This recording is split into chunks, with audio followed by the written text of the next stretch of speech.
In today's video, we're going to take a look at just a small part of absolutely ugliest cars in the world. And considering how many new models we get every year and how many designers work on cars, it is no surprise that some of them come out as strange as this. But even those cars people rate as cool, and those cars have their own fans. And the first one is Toyota Aztek, years in production from 1999 through 2005. And some say that Toyota had its biggest mistake in Aztek.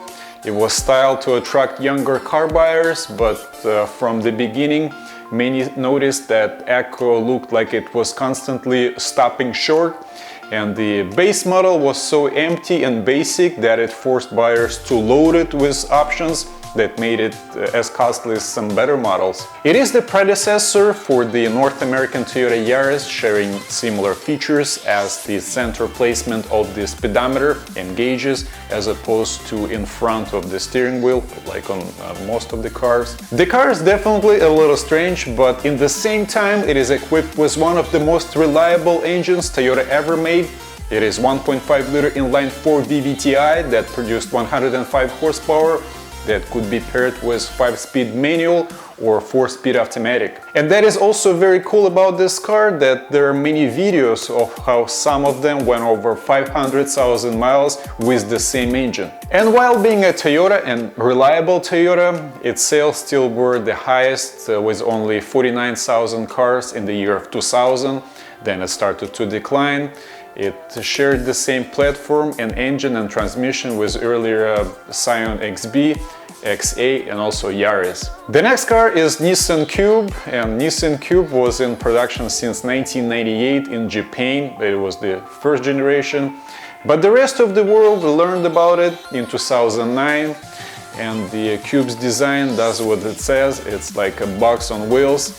It's been called also an air-hating box of ugly by some reviewers, and also a parody of auto aerodynamics. In the same time, it was quite practical for a small car, as it had a lot of interior space that can be compared to the volume of mid-size SUVs, but asymmetric rear and the shape in general put off a lot of potential buyers. It is equipped with 1.8-liter inline-4 engine that produces 122 horsepower. It is paired with continuously variable transmission, and it's obviously never been popular, although it had no issues with its reliability or otherwise. And in 2011, Nissan withdrawn Cube's European sales because of its declining interest from the potential buyers. And in 2014 it was discontinued in the US for the same reason. The next car is Nissan Escargot, that was in production from 1989 through 1991. And Escargot is a small cargo van that was sold in Japan only. And what makes it so ugly? Well, it's everything. The entire car had all these curves and circles and arches, and then the rear just stops with no explanation. And the exterior styling of Escargot was actually inspired by a Citroën 2CV delivery van, and the interior styling borrowed from Citroën style single spoke steering wheel. The name had a double meaning, standing for small cargo, Escargot, and sounding like escargot, which is French word for snail, which in turn is a nickname for the Citroën 2CV. It is also a rare car because practically it is a collectible car with production numbers from around 8,000 through 12,000 units based on information from different sources. It's been called among 50 ugliest cars of the past 50 years. It is equipped with 1.5-liter inline-4 Nissan engine and an automatic transmission, and the car is based on B11 Nissan Sentra platform. And the next car is Nissan Juke. That's the last Nissan for today, I promise. Juke is Nissan's relatively recent entry to this list of the ugliest cars. Jukes never actually went mainstream, and Nissan called it a fun car that allows for more assertive expression, but in the same time it's been called frog-eyed and ugly. But despite its controversial design, Juke sold well, and that actually proves not all of the strange-looking cars are slow sellers.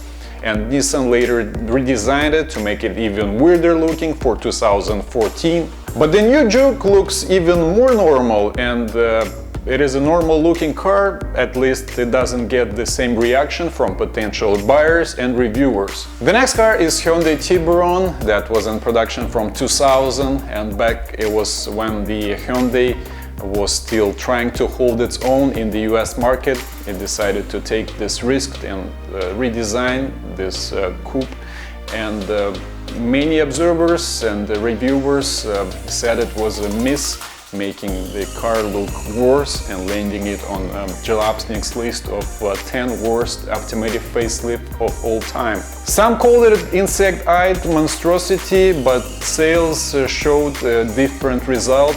Sales actually jumped in 2000. The next car is Pontiac Aztek, production years from 2000 through 2005. The Aztek was not the most reliable car to start with, and in addition to that, the design didn't help, so it was never popular. Although the car had the moment of fame thanks to its movie role in Breaking Bad, but it was a little too late, and its sales peaked at around 28,000 in 2002, and overall the performance was not great for the vehicle that was so heavily hyped by General Motors. The next car is Fiat Multipla, the production years from 1988 through 2004. The car was never sold in the US, but also it won the Top Gear Car of the Year in 2000, as well as the Ugliest Car. And the tragedy of this Multipla is that it has a very controversial exterior that enclosed a clever and spacious interior, and it wasn't bad to drive as well. It had 2 rows of 3 seats, while all its competitors had 2 seats in front and 3 in the back. And like some said, it's a shame that you would rather walk than be seen in this car, so it's been called one of the ugliest car ever made. It's equipped with a choice of 1.6 liter inline 4 engine, or it's a gasoline engine, or 1.9 diesel engine with a 5-speed manual transmission. And after its redesign in 2004, Multipla lost its famous look. The next car is Chrysler PT Cruiser. It was noted, of course, for its exterior design, recalling styling of 1930s, and originally internally designed as PT Cruiser, that stood for a Plymouth truck and intended as part of the Plymouth lineup, but PT Cruiser was instead brought to market as part of the Chrysler range. At that time, Chrysler had planned the new look for Plymouth, and it previewed by Plymouth Prowler, so those design features kind of cross here. Production lasted from 2000 through 2010. A worldwide production had reached 1.3 million, which is not bad for a car with this controversial design. Majority of complaints about this car were always on the reliability and its interior fit and finish. And the reliability really what pulled everything down. Many found this strange, but it's definitely a unique car. And in the US it was available with a standard 2.4 liter engine with 150 horsepower, and turbo versions were available as well.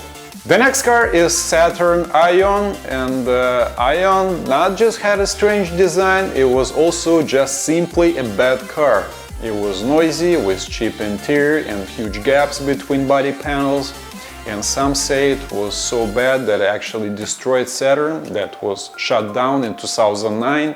And the last car on my list is 1996 Ford Taurus, and the first and the second generation Tauruses were successful cars. They shocked the world with their new design, after all these boxy shaped cars of 1980s. But this third generation design was nowhere near as good. It was heavier, slower, and more expensive than the previous generation. In addition to that, it had no character. And that's all I have for this 10 ugliest cars. What do you think, guys? Which one is your favorite ugly car? And if you like this video, please share it. Also, check out my channel for my other videos. My name is Eugene, thanks for watching, and see you in the next one.